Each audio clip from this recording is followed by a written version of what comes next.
మొన్ననే కాళేశ్వరం ప్రాజెక్టు తెలంగాణకు కల్పతరు అని స్పష్టంగా రాష్ట్ర ప్రజలందరికీ అర్థమయ్యే విధంగా పీపీటీ ప్రజెంటేషన్ కూడా ఇవ్వడం జరిగింది.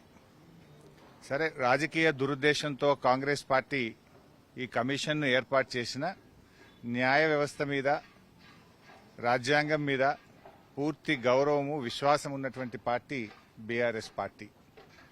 ఈరోజు జస్టిస్ ఘోష్ కమిషన్ మమ్మల్ని పిలిచింది కనుక ఈరోజు కమిషన్ ముందుకు వెళ్లి ఇంతకాలం కాంగ్రెస్ పార్టీ చేస్తున్న దుష్ప్రచారాలన్నీ కూడా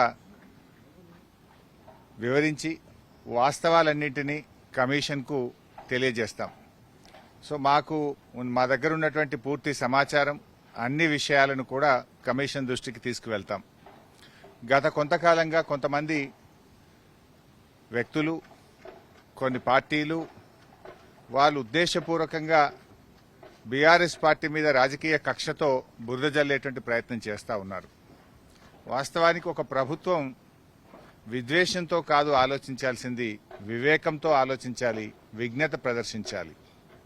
కానీ నేడు కాంగ్రెస్ ప్రభుత్వం విద్వేషంతో, రాజకీయ దురుద్దేశంతో మా మీద బురద జల్లాలని ఇవాళ రాష్ట్రానికి అన్యాయం చేస్తున్నారు. ముఖ్యంగా రైతులకు అన్యాయం చేసే ప్రయత్నం చేస్తూ ఉన్నారు.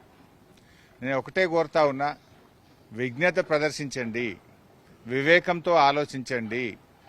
ఈ రాజకీయాల కోసం తెలంగాణ రాష్ట్రం యొక్క నీటి హక్కులను కాలరాయొద్దు అని చెప్పి ఈ ప్రభుత్వానికి హితవు పలుకుతా ఉన్నాను.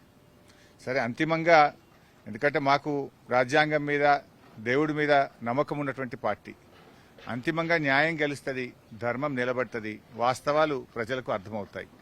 అందువల్ల ఈరోజు కమిషన్ ముందుకు వెళ్తున్నాం. కమిషన్ మమ్మల్ని అడిగిన ప్రతి ప్రశ్నకు పూర్తి స్థాయిలో సమాధానాలన్నీ కూడా చెప్తాం, వాస్తవాలన్నీ కూడా వివరిస్తాం. మా దగ్గర కొన్ని డాక్యుమెంట్స్ ఉన్నాయి, ఎందుకంటే మేము ప్రభుత్వంలో లేం. నార్మల్గా ఏమైతుందంటే ప్రభుత్వంలో దగ్గర అన్ని డాక్యుమెంట్స్ కూడా ఉంటాయి. బట్ మా దగ్గర అందుబాటులో ఉన్నటువంటి సమాచారాన్ని, అందుబాటులో ఉన్నటువంటి డాక్యుమెంట్స్ ను కూడా అందిస్తాం.